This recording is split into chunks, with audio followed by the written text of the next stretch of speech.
Shalom, salam sejahtera dalam kasih Tuhan Yesus. Pada malam hari ini kita bersama-sama merenungkan firman Tuhan yang diambil dari surat Roma 2 ayat 12-16. Firman ini dengan tema keangkuhan rohani. Namun sebelumnya Bapak Ibu Saudara yang dikasihi Tuhan, marilah kita bersama-sama mendengarkan pujian dari Kidung Jemaat nomor 343.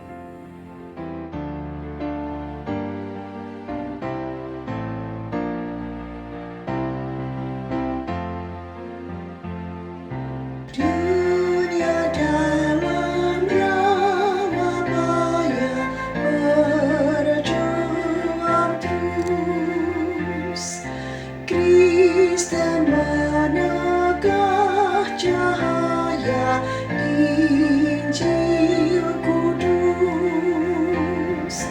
Ia dalam teluk gulita bergemilang terang berita, satu saja Tuhan kita, Sang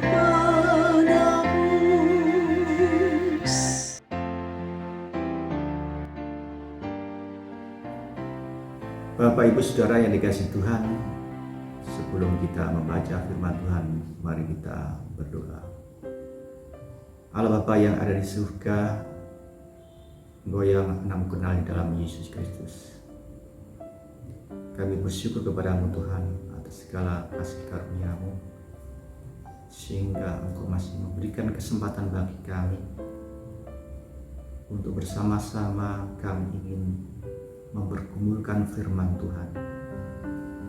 Oleh sebab itu Tuhan, kami mohon kehadiran-Mu, kami mohon hikmat-Mu, sehingga firman ini Tuhan menjadi rema bagi kehidupan kami.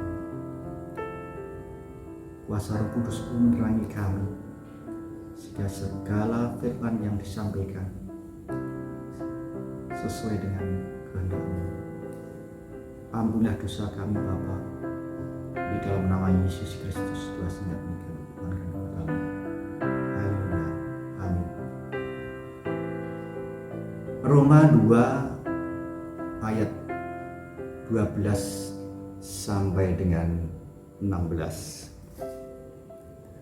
Sebab semua orang yang berdosa tanpa hukum Taurat akan binasa tanpa hukum Taurat. Dan semua orang yang berdosa di bawah hukum Taurat akan dihakimi oleh hukum Taurat. Karena bukanlah orang yang mendengar hukum Taurat yang benar di hadapan Allah, tetapi orang yang melakukan hukum Tauratlah yang akan dibenarkan. Apabila bangsa-bangsa lain yang tidak memiliki hukum Taurat oleh dorongan diri sendiri melakukan apa yang dituntut hukum Taurat, walaupun mereka tidak memiliki hukum Taurat, mereka menjadi hukum Taurat bagi diri mereka sendiri. Sebab dengan itu mereka menunjukkan bahwa isi hukum Taurat ada tertulis di dalam hati mereka, dan suara hati mereka turut bersaksi, dan pikiran mereka saling menuduh atau saling membela. Hal itu akan nampak pada hari bila mana Allah sesuai dengan Injil yang kuberitakan akan menghakimi segala sesuatu yang tersembunyi dalam hati manusia oleh Kristus Yesus. Bapak Ibu sekalian, surat Roma yang ditulis oleh Rasul Paulus ditulis pada saat orang-orang Yahudi diperbolehkan kembali ke kota Roma. Perintah ini dilakukan oleh Kaisar Claudius. Setelah sebelumnya orang-orang Yahudi diusir dari Roma. Keadaan ini menjadikan orang-orang non-Yahudi banyak yang datang ke kota Roma. Dengan keadaan ini, mereka mengejek orang-orang Yahudi tentang status istimewa mereka yang dahulu dibangga-banggakan, namun pada kenyataannya mereka terusir dari kota Roma. Dengan diperbolehkannya kembali orang-orang Yahudi ke kota Roma, maka terjadilah suatu interaksi yang tidak sehat dengan orang-orang non-Yahudi. Orang-orang Yahudi kembali mempertontonkan keangkuhan rohani mereka. Mereka merasa sebagai umat perjanjian yang memiliki tanda khusus dari Tuhan, sebagai tanda rohani dari Tuhan, sebagai bukti keistimewaan mereka di hadapan Tuhan, sekaligus sebagai sarana keselamatan, yaitu Taurat dan Sunat. Mereka merasa bahwa status rohani mereka lebih tinggi daripada yang lain. Sementara orang-orang non-Yahudi dianggap tidak memiliki tanda-tanda khusus seperti itu.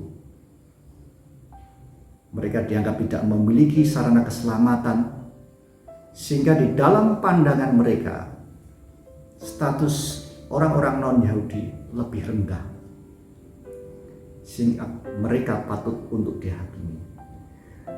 Bapak Ibu, saudara yang dikasihi Tuhan, melihat hari ini Paulus mengoreksi kepongahan rohani mereka. Tidak ada alasan bagi orang-orang Yahudi untuk merasa istimewa dalam hal penghakiman ketimbang orang-orang non-Yahudi. Karena Allah menghakimi semua orang berdasarkan perbuatan atau ketaatan mereka terhadap Allah. Paulus juga mengoreksi atas anggapan bahwa bangsa Yahudi yang mengklaim tentang kepemilikan sarana ketaatan, seolah-olah bangsa lain tidak memiliki sarana ketaatan kepada Allah. Paulus menyatakan sebagaimana orang Yahudi diberi sarana ketaatan secara tertulis melalui Taurat Musa, demikian pula orang-orang non-Yahudi diberi sarana ketaatan tidak tertulis, yaitu kesadaran hati nurani mereka terhadap hukum moral Tuhan. Hal itu sebagaimana di dalam Roma 2 pasal 2 ayat yang 15. Bapak Ibu sekalian yang dikasihi Tuhan, sebagai ukuran untuk menilai ketaatan, Allah memberikan Taurat Musa bagi orang-orang Yahudi. Namun Allah juga menaruh hukum tertulis di dalam hati nurani orang-orang non-Yahudi. Mereka harus mentaatinya, karena seseorang dibenarkan karena ketaatannya, bukan karena kepemilikannya. Tetapi pada kenyataannya mereka gagal, sehingga mereka dalam penghakiman Tuhan dan layak untuk menerima hukuman. Dalam hal lain, Paulus menyampaikan bahwa orang-orang Yahudi juga tidak dapat diistimewakan karena tanda lahiriah yang mereka miliki, yaitu sunat. Karena yang terpenting adalah sunat secara rohani atau sunat hati, berupa perubahan hati, pembaharuan budi yang ditandai dengan pertobatan. Bapak, Ibu, Saudara yang dikasihi Tuhan, keangkuhan hati manusia seringkali menjatuhkan manusia merasa bangga yang berlebihan terhadap diri sendiri, menjadikan manusia tidak berjaga-jaga dalam hidupnya,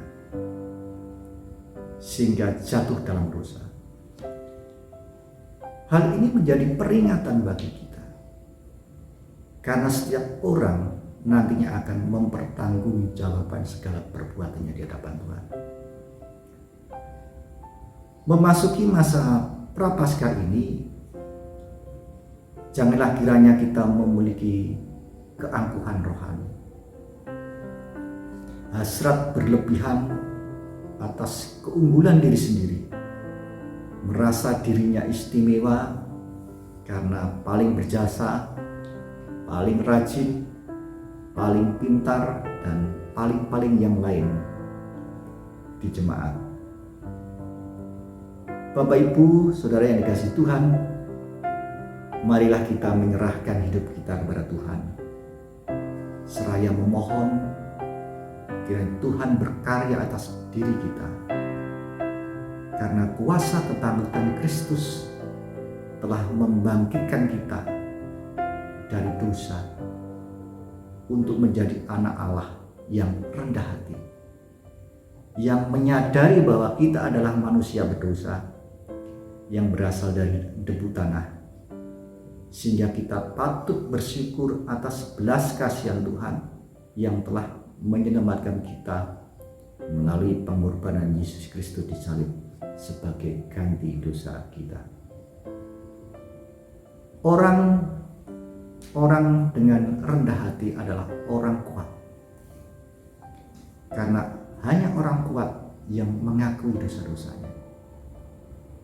Orang yang rendah hati adalah orang yang dewasa, yang mengakui kelemahannya, sekaligus orang yang tangguh karena bisa memaafkan orang lain walaupun mungkin situasinya sulit.